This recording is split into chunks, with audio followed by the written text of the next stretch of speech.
Livro de Deuteronômio, capítulo 18, verso de número 15.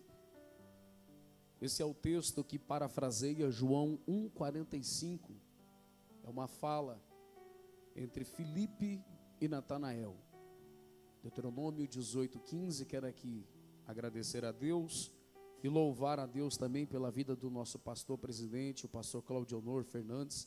Trago a paz dele para a igreja. Na manhã desse dia tivemos ali uma reunião bem produtiva, e nessa reunião conversamos também com o vice-pastor de Jataí, Goiás, setor 4, o pastor Clayton, e louvado seja Deus pela vida dos irmãos, que já tem aproximadamente de 15 a 20 membros lá na congregação, para a glória de Deus, e graças a Deus está dando tudo certo. Nem começamos os cultos e já tem membros, os irmãos estão com sede. Lembre-se de orar por esses irmãos que estão lá nessa linda obra na cidade de Jataí, Goiás. Quero aqui ressaltar o que eu mandei também no grupo, a oração urgente pela nossa irmã Aparecida da Silva. Ela é a mãe do evangelista Elias, um amigo nosso, companheiro de longa data. E ele pediu oração, tanto para mim como para a igreja. Então, se ele pediu oração, é porque ele acredita que o Deus que nós servimos pode curar e fazer milagres também no nome de Jesus Cristo. Meus irmãos, Deuteronômio capítulo 18, verso 15 diz: o Senhor teu Deus te levantará um profeta do meio de ti e de teus irmãos, como eu, a ele ouvireis. Amém? Irmão, se assente, por favor.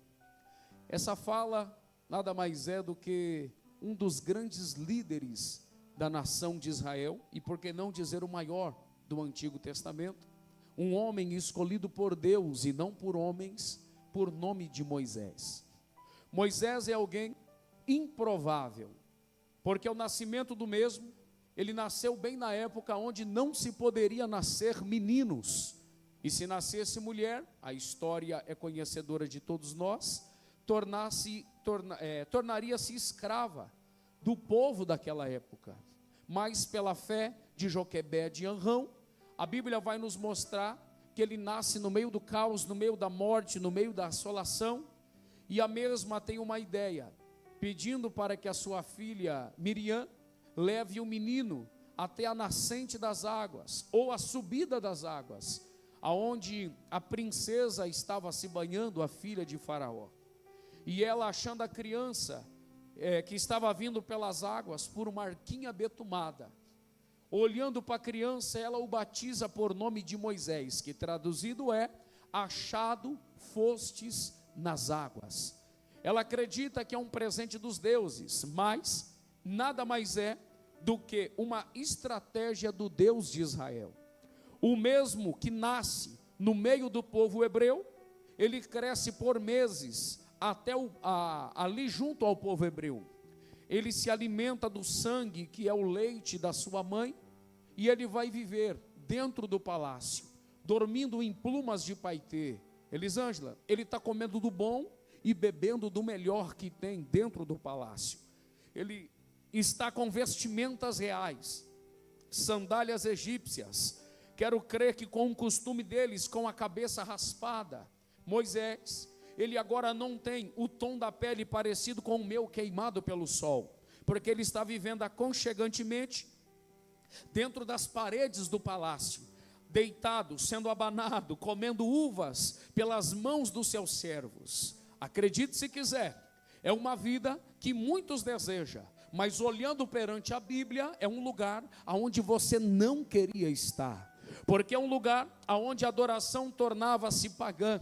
É um lugar onde eles se deleitavam-se somente a deuses com D minúsculo, e por que não dizer que eles batiam continência para o faraó da época, numa espécie de semideus. Moisés, ele cresce com os costumes que esse povo tem, porém, Deus levanta ele no terreno do inimigo, só para sondar a terra, para poder vencer aquele povo através da palavra. E quando eu digo palavra no Antigo Testamento, ela tem uma pronúncia chamada Horash ou Horesh, que isso nada mais é do que obediência. E quando nós olhamos essa palavra, ela deriva-se da obediência. E quando vemos a obediência no Antigo Testamento, não é só ouvir essa palavra, mas sim obedecer. Porque quando olhamos para o grego antigo, nós vamos ver que essa palavra nada mais é do que ouvir. Mas o que adianta só ouvir e não obedecer?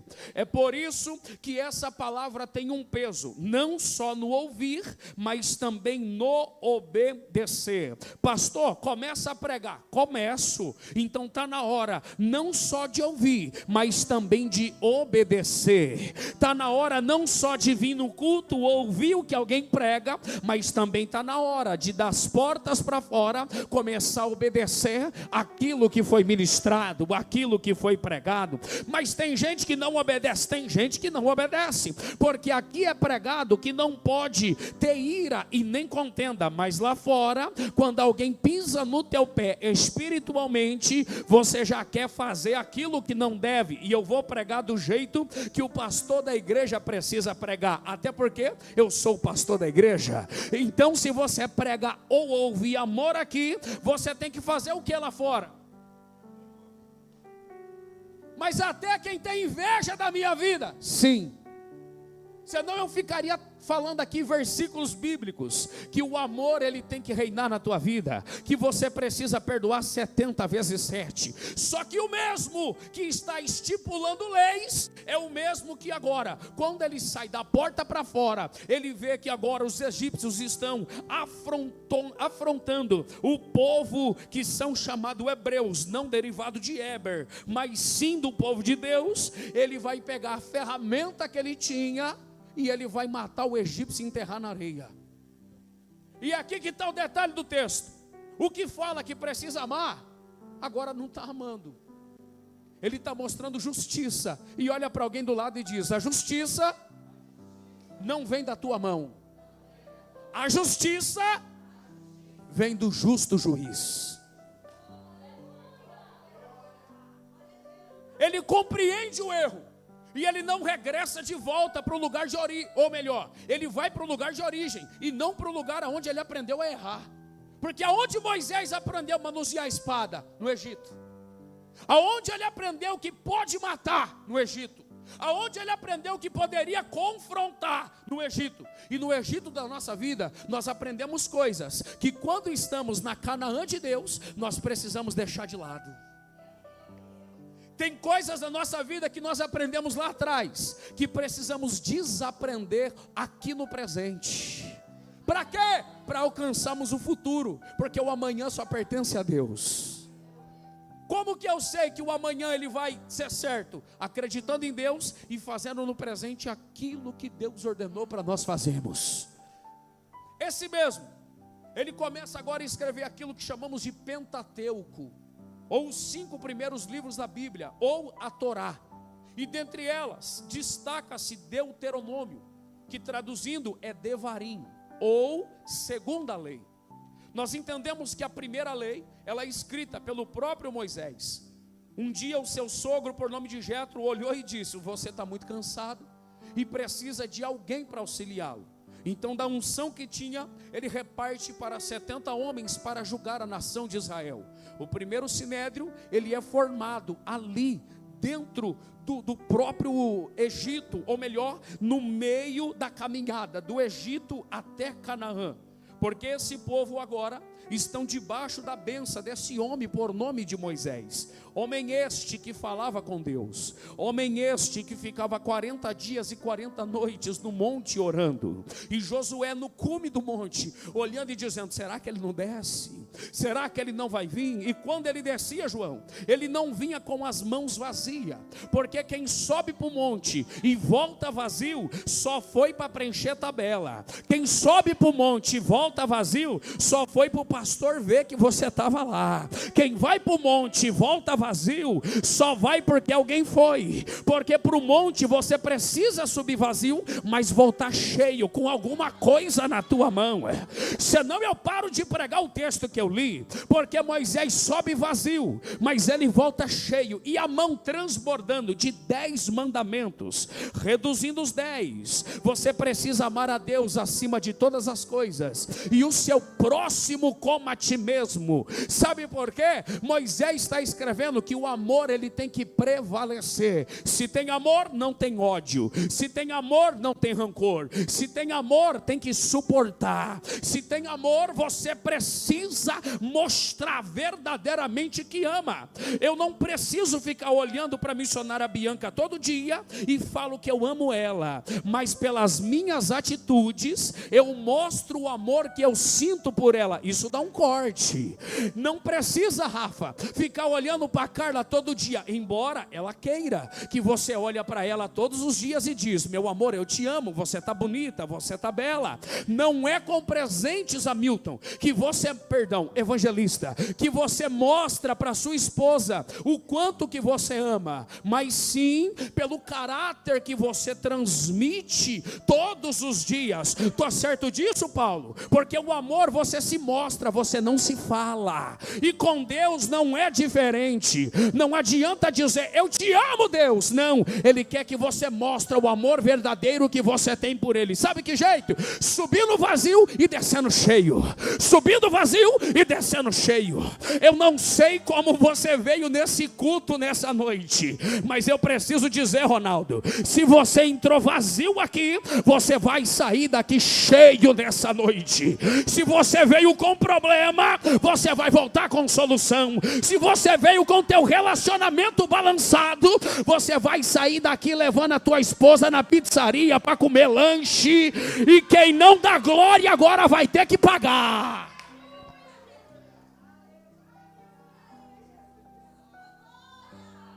Porque o negócio não se resume só em ir. O negócio não só resume em vir. Porque o culto não está no vir para estar presente. O culto está no voltar e levar aquilo que aprendeu. Aquilo que você foi cheio, transbordando da direita para a esquerda. Eu vou profetizar, posso, né? Você que está na rede social, faz assim para receber também. Porque o que Deus vai entregar nessa noite vai encher tua mão direita e vai transbordar na mão esquerda.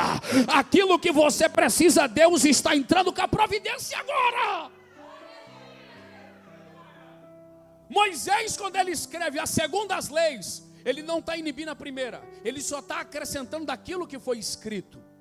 E uma delas, ele começa a ressaltar, porque todo mundo começa a maquinar a falta de um grande líder. Então, ele escreve no Deuteronômio 18, dizendo que certamente Deus iria colocar no meio deles alguém semelhante ou até melhor a ele. E um bom estudioso, ele estuda de Gênesis até Deuteronômio. Não estou dizendo da nossa época, mas sim dos quadrantes bíblicos, até porque o Novo Testamento, ele começa a ser escrito a partir de Cristo. E nós temos agora um Cristo ressurreto, que ele nasce 700 anos depois da profecia, aonde o próprio Isaías disse que nasceria um menino de uma virgem, e o seu nome se chamaria Emanuel. O nome dele já dizia que ele é Deus conosco. Quando essa profecia é falada no meio do povo de Israel, o povo começa a dizer: será que Deus descerá dos altos céus em um cavalo branco, uma vara de ferro, regendo as nações, da espécie de Moisés com Davi, para cuidar de todas as coisas? Porque o desejo do povo era um Jesus, ou melhor, um Messias, de forma política. Porque o político, até os dias de hoje, ele tem um certo poder para reger todas as nações. Nós vemos e enxergamos isso na atualidade. O político, ele pode estar errado, mas ele tem o poder para poder reger uma nação. Até porque a maioria dos tais votaram de forma legal ou ilegal no Brasil, para que aquele tal estivesse ali. Ou seja, o povo estava aguardando o Messias vir. Mas Jesus, ele dispensa o cavalo branco. E a Bíblia diz que ele vem num jumentinho. Ele dispensa a vara de ferro e ele pega um cajado de madeira como um bom pastor. Ele dispensa todo o status, ego e vaidade, e ele entra pelas portas de Jerusalém, e ele vai direto a uma sinagoga, e não a um palanque político, mas sim, ele sabe que o problema naquela época não estava só na política, mas sim na religião do povo, e para si, ele precisava de companheiros. Eu digo isso há alguns anos aqui e torno a repetir. Jesus, ele chama 12 homens para andar ao seu lado, os discípulos, montando uma escola apostólica, chamando Simão, André, Tiago, João, Filipe, Bartolomeu, Tomé, Mateus, Tiago, filho de Alfeu, Simão Zelote e Judas Iscariotes. Mas a chamada deles foram diferente de uns para com os outros, porque quando nós vemos João capítulo 1 e o verso de número 46, a Bíblia vai dizer que Jesus, ele estava ao lado de Filipe, e estando ao lado de Filipe, o mesmo começa agora a dizer para o Cristo ressurreto que ele iria atrás de um amigo, sendo esse um amigo que desde a sua infância era conhecido. E o que me chama a atenção nesse texto, irmãos, é que era Filipe e Natanael. Um bom curioso igual eu vai entender o que eu estou dizendo. Natanael era alguém que ele estudava o Devarim, a segunda lei, ou Deuteronômio. Quando ele começa a ler o verso de número 45, ele começa a entender que Filipe chamou a Natanael e lhe disse: havemos achado aquele de quem Moisés escreveu na lei e os profetas, Jesus de Nazaré, o filho de José. O que é que ele está escrito na lei? Deuteronômio 18: o Senhor teu Deus despertará um profeta no meio de ti. Então Filipe está olhando para Natanael e está dizendo: achei ele, eu achei ele. Quem? O profeta que Moisés escreveu em Deuteronômio capítulo 18 verso 15, aquele que é restaurador, aquele que traz vida e vida com abundância, aquele que cura, aquele que veio para nos ajudar, aquele que veio para fazer a diferença. Olha para alguém do lado e diz: o Jesus que ele achou é o Jesus que está aqui nessa noite, é aquele que pode cuidar de mim e da tua vida.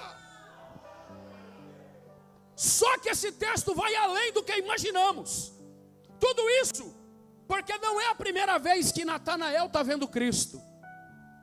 Natanael agora, ele está passando por momentos muito difíceis, até porque ele teve traumas no seu passado. E ter trauma é a pior coisa que tem.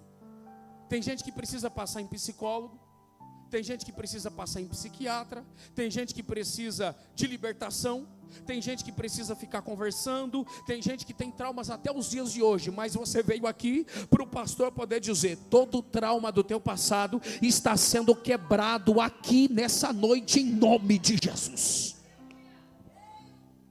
Tudo isso porque Jesus, ele nasce, e ao nascer houve morte, porque a Bíblia diz que os magos do Oriente, que não são reis e não são três, tá? Não existe 3 reis magos, existe magos do Oriente. E a Bíblia não diz que eram 3, mas sim 3 tipos de presente que foram levados. E chegando lá, Herodes o Grande, ele enxerga aquilo como uma afronta, porque os presentes não eram para Filipe, Antipas e Arquilau, os seus 3 filhos, que ora eram plebeus, eles iriam se tornar príncipes e depois reis. Sendo assim, vendo que é enganado pelo mesmo anjo que fala com Maria, que fala com José, com o pai de João Batista, é o mesmo anjo que fala para eles irem embora e não apresentar o menino. Sendo assim, então agora tem uma morte em grande escala, e por que não dizer chacina belemita? As crianças de 2 anos abaixo são mortas dentro de Israel, agora em Belém de Judá. Só que Jesus, ele recebeu dos magos do Oriente providência, ouro, incenso e mirra. O ouro era para que eles pudessem viajar e não faltar nada. O incenso para espantar os mosquitos que tinham na época, que picava e ficava ferida, e pessoas morriam na época. E também a mirra, se porventura um mosquito picar, a mirra era extraída da árvore, aonde poderia curar. Olhando para os dias de hoje, de forma etimológica, nós vamos entender que a mirra que curava, representava que ele era a própria cura. Olhando para o incenso, nós vamos ver que ele é o que está escrito em Salmos, que a nossa oração, ela sobe até a Deus das suas narinas, passa dos 24 anciãos e chega às narinas de Deus em forma do incenso bom e suave. Ele é aquele que levaria as nossas orações, e quando ele falasse que não iria mais, ele ia dizer: o Pai já preparou o Espírito Santo de Deus, que ficará no meu lugar como consolador, e é ele que vai levar a tua oração como gemido inexprimível.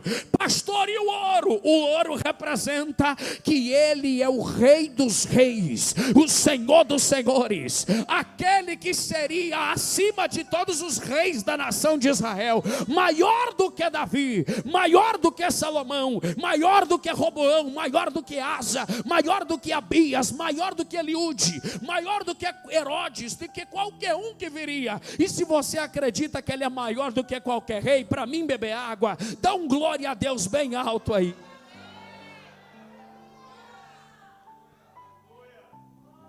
Jesus tem providência, então ele vai para o deserto, está no texto.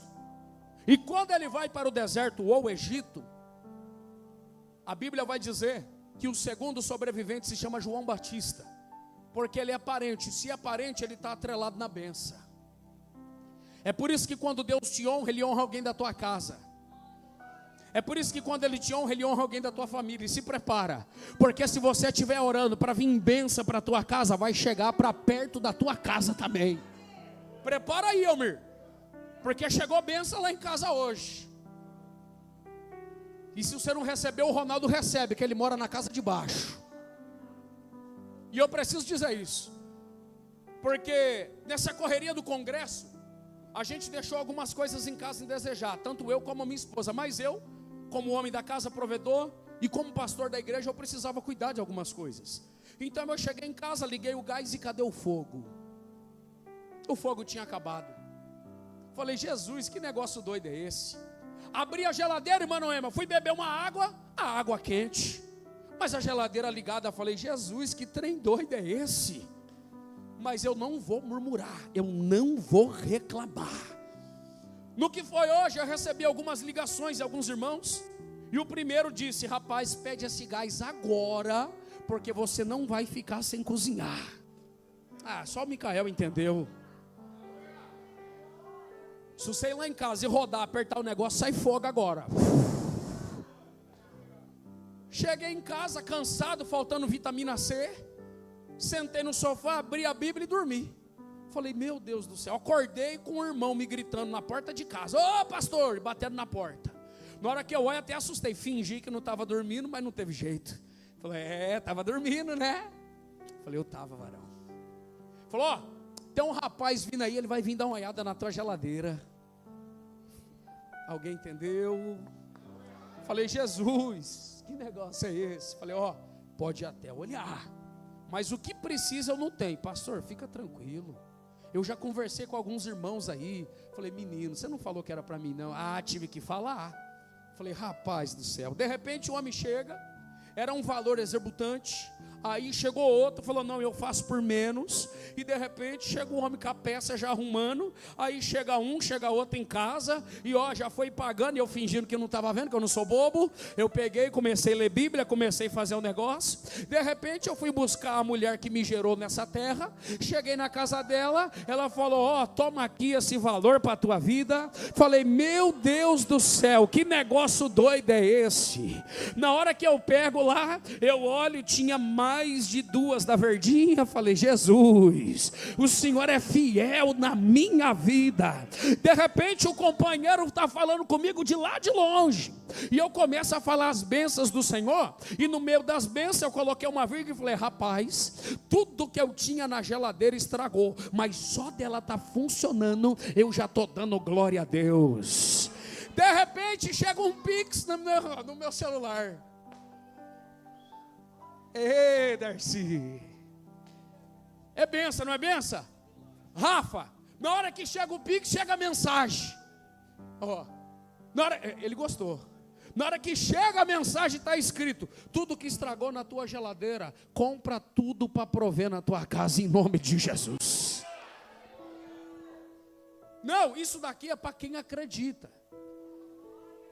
Jesus, ele tinha que correr para o deserto, irmã Rolanda. Só que ele não tinha nada.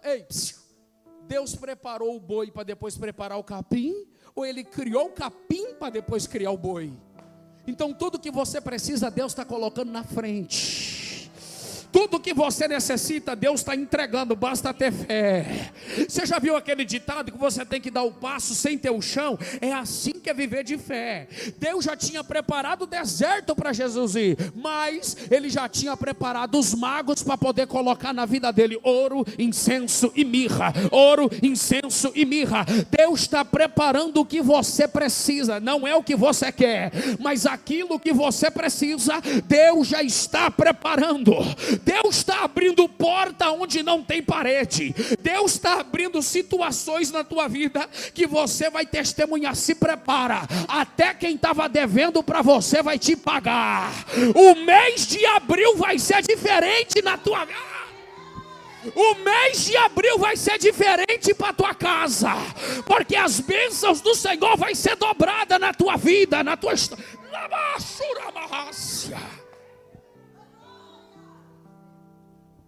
Pastor, e quem não tem providência? Deus dá estratégia.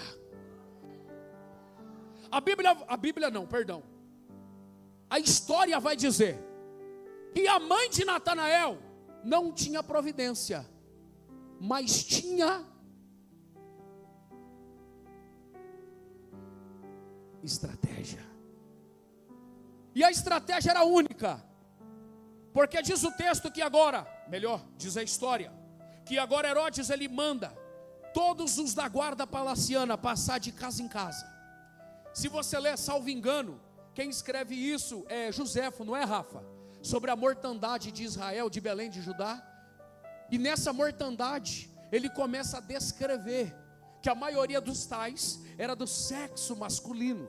Era onde ele tinha medo que viria o tal Messias, o rei que tomaria o trono da terra. A preocupação era essa, mas o que Deus queria não era o trono da terra, e sim o trono que dele já era por direito. Ele só queria mostrar para os fiéis que ele poderia vir na terra, passar por tentação, vencer o pecado e alcançar o céu. E a mensagem transmitida para mim e para você: é possível vir na terra, vencer a tentação, vencer o pecado e ir morar no céu. Se Jesus voltasse agora, quem seria o primeiro a querer subir para o céu? Quem é aquele que almeja o céu? Jesus, ele nos ensina tal feitoria, mas ela não tem dinheiro, mas ela tem estratégia do céu.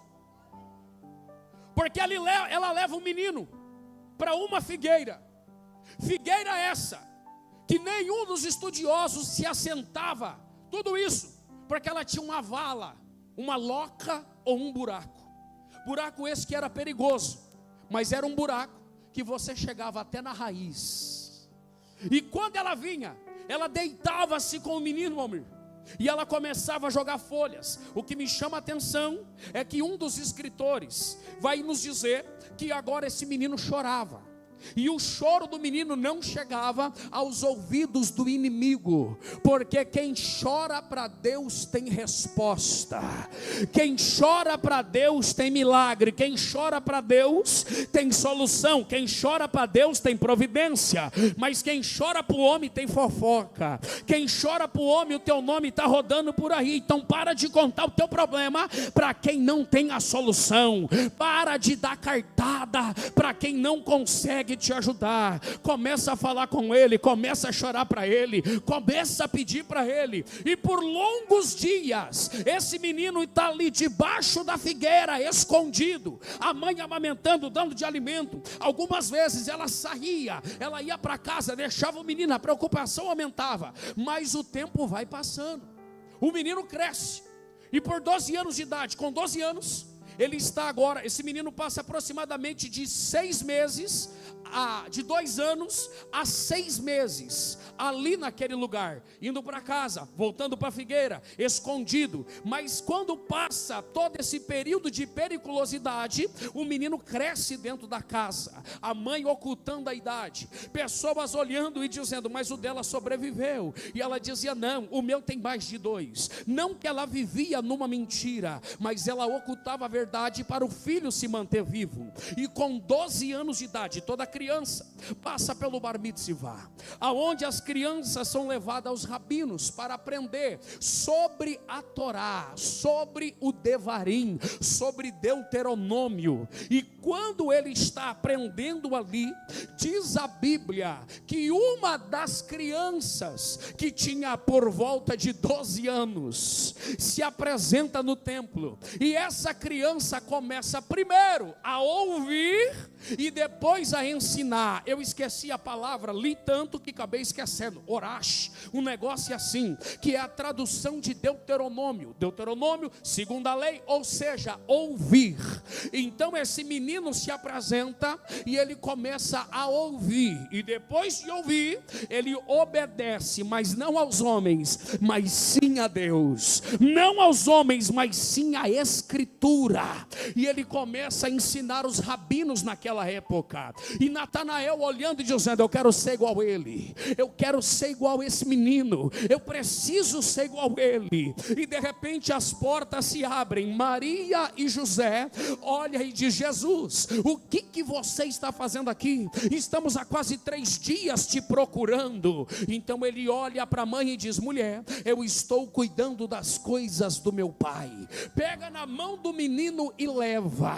Natanael, ele diz para a mãe, deixa eu contar meu testemunho. E a mãe dizia, não vai. Por quê? Porque se você contar vai dar problema. E todo judeu, ele é obediente ao pai e à mãe. É sim, sim, não, não. Diferente de quem nasceu em Paranaíba, né, irmã Yolanda? Tudo desobediente. Quando o menino está crescendo com 15 anos, ele dá uma olhada e diz, mamãe, permita eu contar meu testemunho, que eu cresci debaixo daquela figueira, eu estava lá, eu precisei ficar ali, e eu sou um sobrevivente. E ela dizia, não é para falar. Só, irmão Paulo, que ele cresceu com esse trauma dentro dele. Por quê? Ele cresceu sem amigo, ele cresceu sem contar do que aconteceu, ele querendo pôr para fora, e com 18 anos ele olha para a mãe e diz, mãe, permita eu contar meu testemunho. E ela dizia, não é para contar. Por quê?